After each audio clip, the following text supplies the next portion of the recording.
Assalamualaikum warahmatullahi wabarakatuh.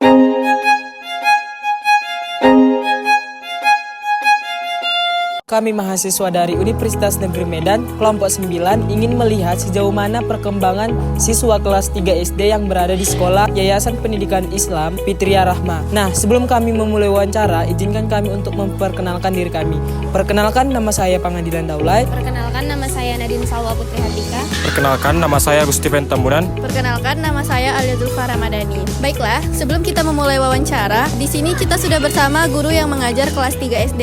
Sebelumnya, kakak bisa memperkenalkan diri kepada penonton.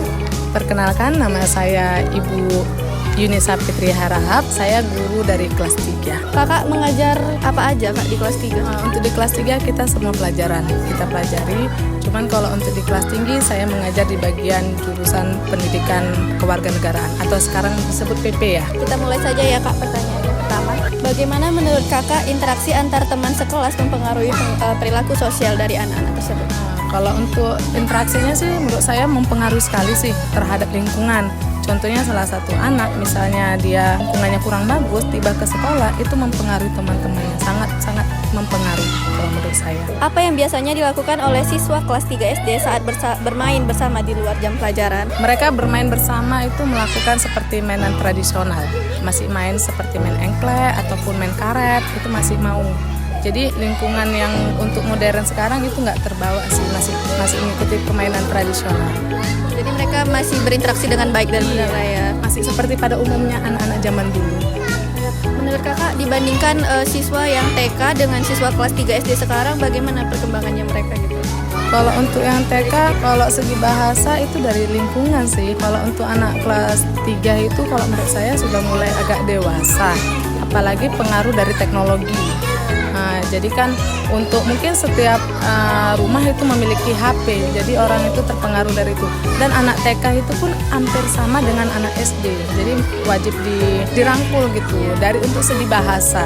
Biasanya bagaimana cara anak menyelesaikan konfliknya dengan teman sekelasnya?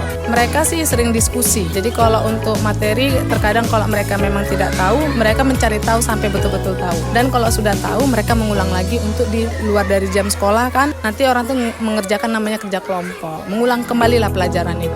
Sejauh mana peran guru dalam mendampingi dan mengarahkan interaksi antara siswa di kelas 3?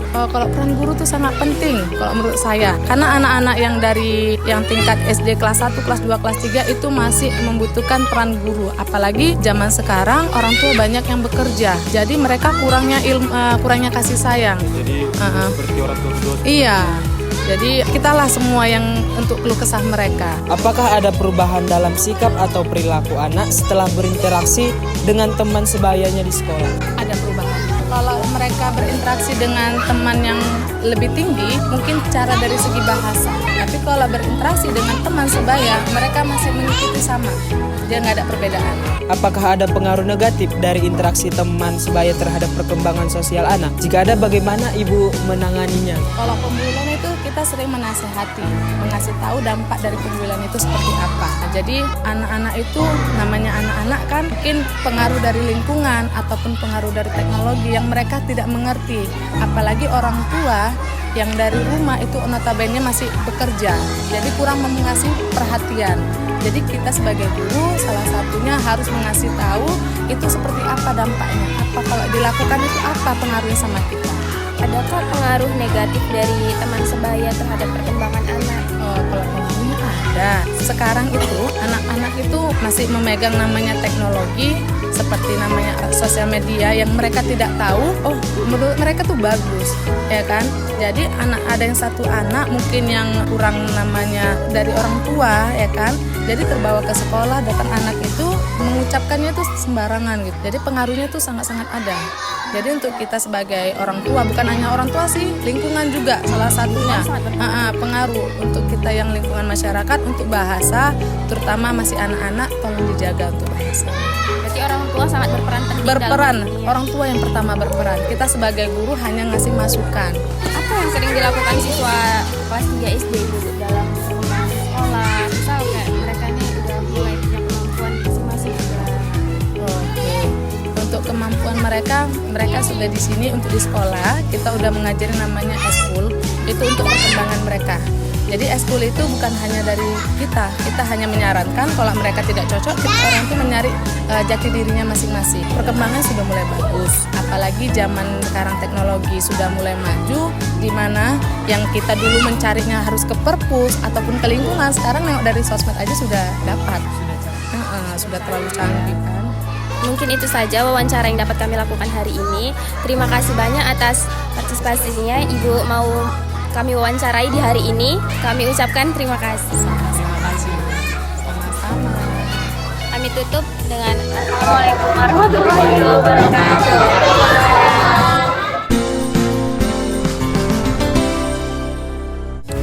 Baiklah, terima kasih. Di sini kami sudah bersama salah satu orang tua siswa yang berada di sekolah Fitria Rahma. Kalau boleh tahu, dengan ibu siapa? Dengan Ibu Nurlela. Baiklah, menurut ibu, apakah ada perubahan sikap atau perilaku pada anak setelah sering berinteraksi dengan teman-temannya di sekolah? Ada sikap berubah. Bisa ibu berikan contoh? Contohnya lebih sopan, bahasa sama orang tua lebih teratur gitu. Kayak pemikirannya udah lebih dewasa gitu. Dewasa. Dibanding dia saat dia waktu Iya, waktu dia belum sekolah, sekarang lebih cepat cerdas. Adakah sisi negatif dan positif dari perkembangan siswa, perkembangan anak dengan teman sebayanya, Bu? Karena dia masuk sekolah. Contohnya dia jadi Nakal gitu, lawan, lawan. ikut dengan teman. Kadang enggak, anak saya nggak mau kayak gitu. Dia kalau udah pulang sekolah positif aja. Udah pulang sekolah, nggak ada main-main keluar, langsung pulang ke rumah. Bagaimana sih pendapat Ibu mengenai kalau misalkan ada yang anak-anak seperti itu? Saya nggak, saya temanin anak saya ajak pulang aja, itu aja udah. Berarti dia sudah terbawa lah dengan suasana sekolah iya, yang bukan iya, dia dia pulang. dia pulang. Iya, tepat waktu. Seberapa sering anak ibu mengundang teman-temannya sekolah untuk bermain atau belajar di rumah? Seminggu sekali, itu pas hari Minggu aja, kadang Sabtu pulang sekolah itu aja. Jadi lebih seringan diajak bermain atau belajar? Oh, belajar bersama sama teman-temannya. Kalau mainnya hari Minggu aja gitu, pulang sekolah langsung tidur siang soalnya. Bagaimana anak Ibu biasanya bercerita tentang teman-temannya di sekolah? Apakah mereka sering bermain bersama di luar jam pelajaran? Sering. Anak saya bercerita, berkomunikasi dengan orang mamanya, sering cerita-cerita tentang orang itu lah di sekolah, tentang positif lah. Ada nggak temannya yang mengganggu dia di sekolah? Ada, pasti ada nakal kawannya. Bagaimana tanggapan Ibu mengenai teman-temannya yang mengganggu dia? Ditegur aja baik-baik, jangan kayak gitu lagi, jangan diulang-ulang lagi. Terima kasih ya Bu atas kontribusinya. Oke, 1, 2, 3.